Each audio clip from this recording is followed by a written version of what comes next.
Hey there, it's Leslie Dories, your marriage coach, and it's Thursday afternoon, the day I talk marriage, and I've got a really interesting topic today.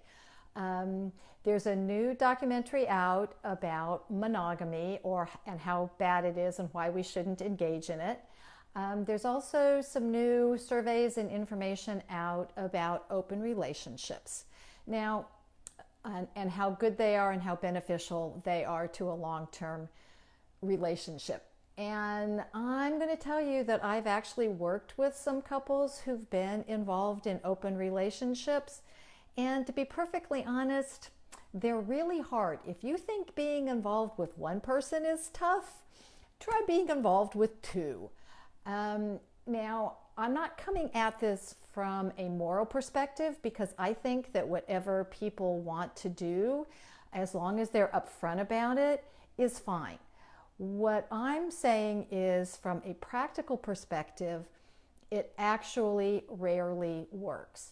Now, in some of the articles that I've read recently where people who are involved in open relationships talk, they do talk about the necessity to be mature and communicate well. And they do acknowledge that that is a pretty high standard.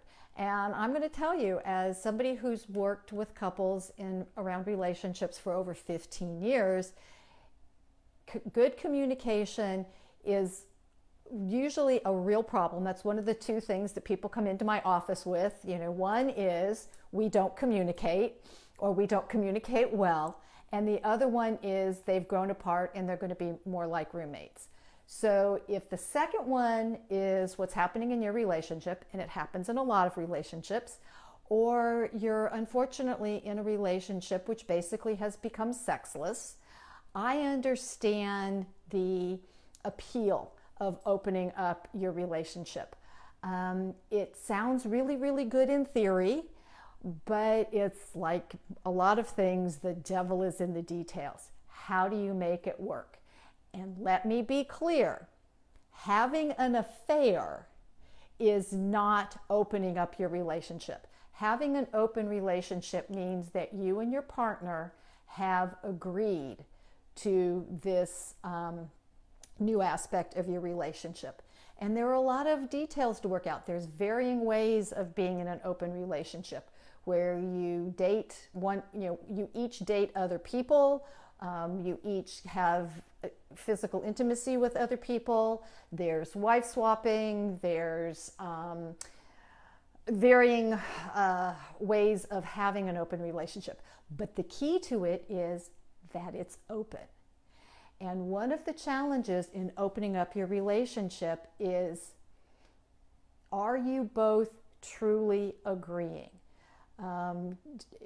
This would be a real tough subject to bring up for most people unless you bring it up at the beginning of your relationship and it's part of the rules when you first get together.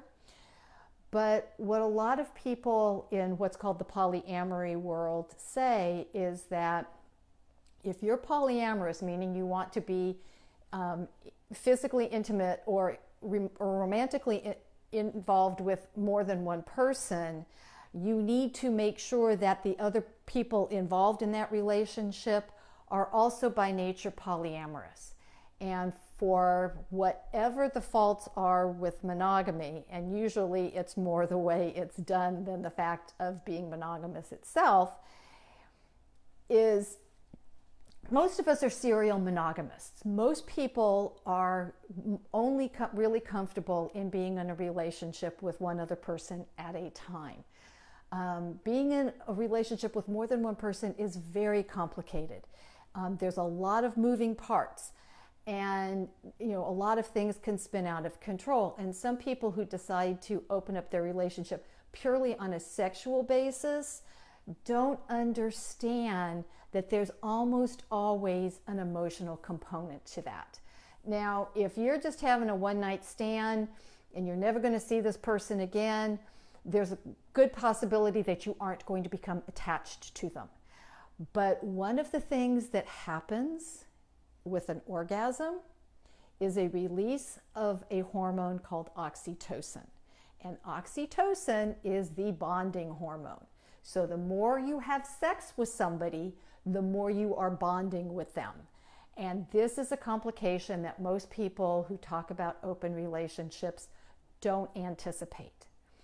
And here's the deal, and here's why good communication is essential if this is what you're going to do, is because you have to talk about all these eventualities. You have to be willing to talk about the boundaries, talk about the rules. And by the way, if you have that kind of communication, there's probably a good chance that you don't need to open up your relationship. There might be some reasons why people might open up a relationship. Maybe your partner has an interest in a sexual activity that you really don't want to deal with, and you're okay if they go deal with that with somebody else. But again, risk of becoming attached. Or maybe there's a physiological reason why being sexually active isn't possible, although being physically intimate is more than just about having intercourse. There's lots of ways to be physically intimate that don't involve that. So it's really what's going on in your relationship.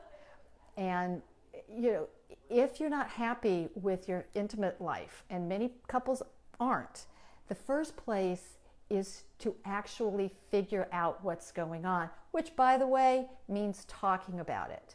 I have a really good friend who is a sex and intimacy coach who has been involved in open relationships.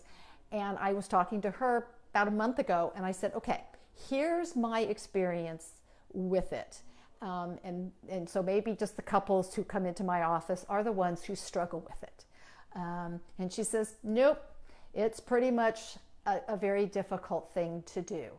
And it, again, going back to talking to your partner about it, it cannot be done in any way that feels manipulative or coerced. And in all honesty, you may not mean to do that, but if they're feeling like the only way to save the relationship is to agree for it to be open, you're heading into troubled waters. Like I said, there are positive ways to deal with intimacy, and if you guys want to have an open relationship, great, fine, go for it. Just be aware of where the pitfalls might be. And if one of you wants to have an open relationship and the other one doesn't, you're going to have some serious challenges, and you're going to need, I highly recommend you getting some outside help to work through those. Because if you want to have a successful relationship, if you want to have one that lasts, then you have to make decisions that work for both of you. And that's usually where things fall apart, because one of you makes a decision and the other one either agrees, but not really, or it's made without their knowledge. The affair. So these are the real tricky parts. It's what makes marriage or any really long-lasting, intimate, connected relationship a challenge, because it has to work for both of you. And that requires some pretty decent negotiation and communication skills, being able to listen, being able to put yourself in your partner's position and try to understand where they're coming from without getting defensive. So there are all kinds of things involved in this. And again, what any two consenting or three consenting adults do, that's fine. But everybody needs to be on board, and you need to think about this really, really carefully. And there are other ways to deal with either a sexless marriage or maybe a marriage where the physical intimacy isn't what you want it to be, before jumping on the fad train. And I don't mean that in any disrespect to people who truly are polyamorous and have worked it out. That's fantastic. But the idea that this is the way for people to go, that this is the answer to a stale or sexless marriage, I'm going to say it's one avenue, but it may not be the best one. And so, like a lot of things, do your research. So I'd really love to hear your comments about this. I'd really love to know your thoughts about this. So please go ahead and put them below. And hopefully this has brought something up that maybe you've been thinking about, or maybe haven't been thinking about but have heard about. So this is Leslie Dories, and until next week, stay loving.